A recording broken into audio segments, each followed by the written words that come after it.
I find it so funny that the one night that I get like 2.5 hours of sleep, right as I'm about to go take a nap prior to my big live stream on Flight Mike TV, I find it hysterical that the craziest rumors are coming out. We just made a video on Russell Westbrook potentially getting traded to the Charlotte Hornets. The Charlotte Hornets are set to be having some interest in Westbrook.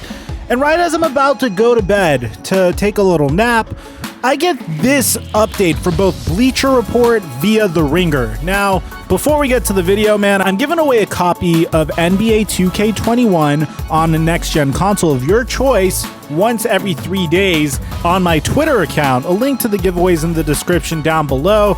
And also, at the end of this video, you should see a link that'll take you all the way to my gaming channel, Flight Mike TV, where I will be doing an NBA 2K21 My Career live stream after. Gaming is probably going to be my latest venture, guys. If that's something you're interested in, and if you enjoyed my Twitch streams before, then I'm sure you're going to really enjoy this as well. Now that we got all that out of the way, cue the intro.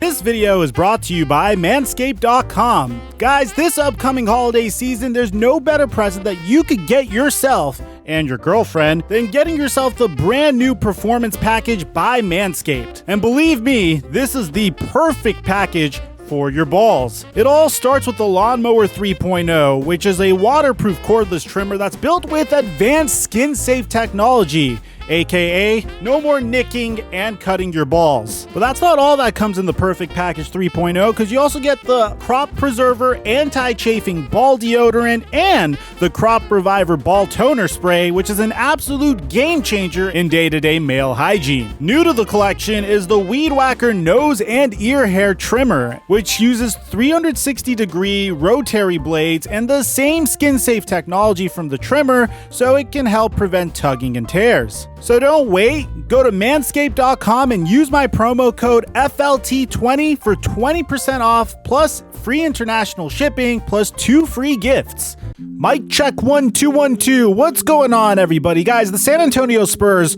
are involved in a ton of trade rumors. Yesterday, it was said that the Golden State Warriors are interested in potentially trading for LaMarcus Aldridge. Now, I had a problem with that trade because I know LaMarcus Aldridge is on the block. Patty Mills is apparently also on the trade block, but I just can't imagine how LaMarcus Aldridge would fit with the Golden State Warriors. Now, don't get it twisted, man.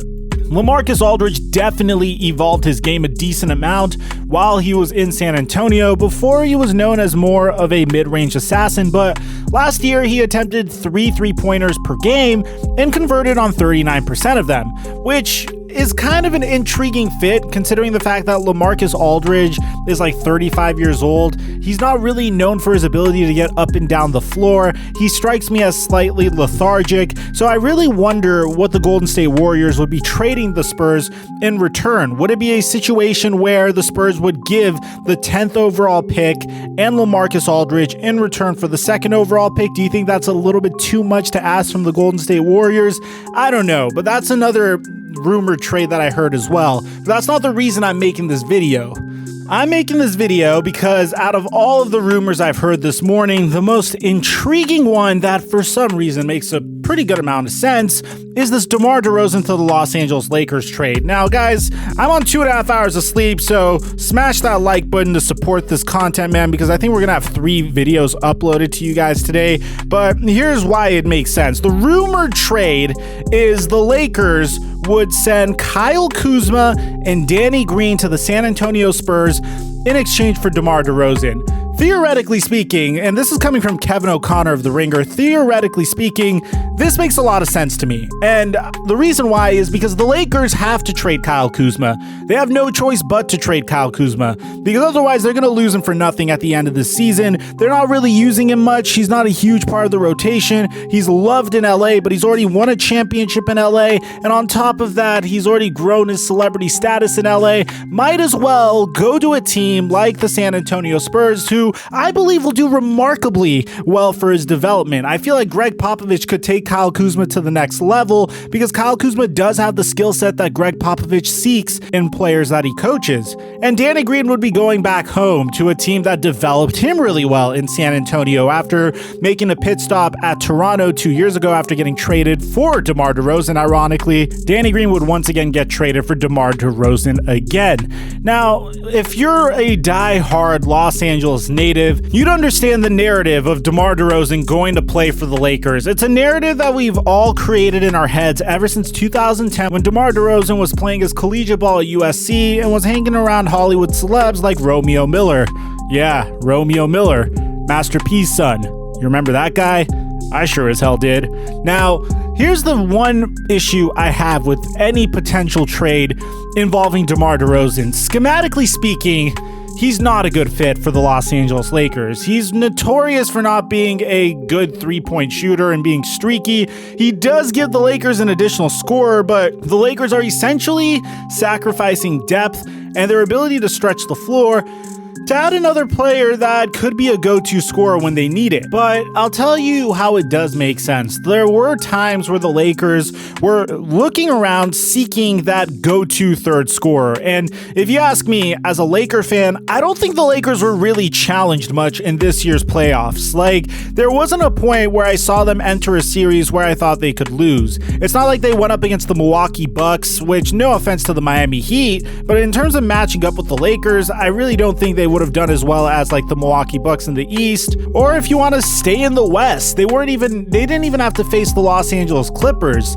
I don't think LeBron James and Anthony Davis had much to worry about going into this year's playoffs, but say if they were to match up with a team with remarkable depth like the Los Angeles Clippers, the one issue I had was the Clippers had significantly more depth than the Lakers did. Say Kawhi Leonard and Paul George were having an off night, then you could turn to Lou Williams. You had Patrick Beverley, who's really good at defense. You had Montrezl Harrell, who's the sixth man of the year. You have so many ways that the Clippers could hit you. And the Lakers literally are this 1-2 punch of, still a remarkable 1-2 punch of Anthony Davis and LeBron James. So if you ask me, I think in the sense that the Lakers do need someone to rely on apart from LeBron James, considering the fact that LeBron James is going to be going into his age 36 season. You want to lighten his load as much as possible and not really have to rely on him and focus more on his ability to distribute the ball and be a playmaker, then yes, this trade would make sense. But in terms of trying to stretch the floor, I feel like this could be problematic in terms of clogging the paint. Post opportunities for Anthony Davis will probably dwindle a little bit, and the Lakers would need to get additional shooting. The only way this trade would work is if the Lakers also took on Patty Mills as well. That's the only way I could see this being a fair trade at all. So do me a favor, Mike Mafia, let me know in the comment section down below, what do you think about this trade? Do you think that the Lakers should trade for DeMar DeRozan? Or do you think that they should keep Danny Green and Kyle Kuzma? I think no matter what, they need to trade Kyle Kuzma because he's going to get offered a max contract by some team next offseason, and the Lakers could lose him for nothing. And Danny Green essentially serves as an expiring contract this year that they could flip for another star player, so packaging him and Kyle Kuzma makes a lot of sense to me. Aside from that, I'm your boy, The Flight Mike, and I'm going to catch you guys, hopefully, in our live stream on Flight Mike TV.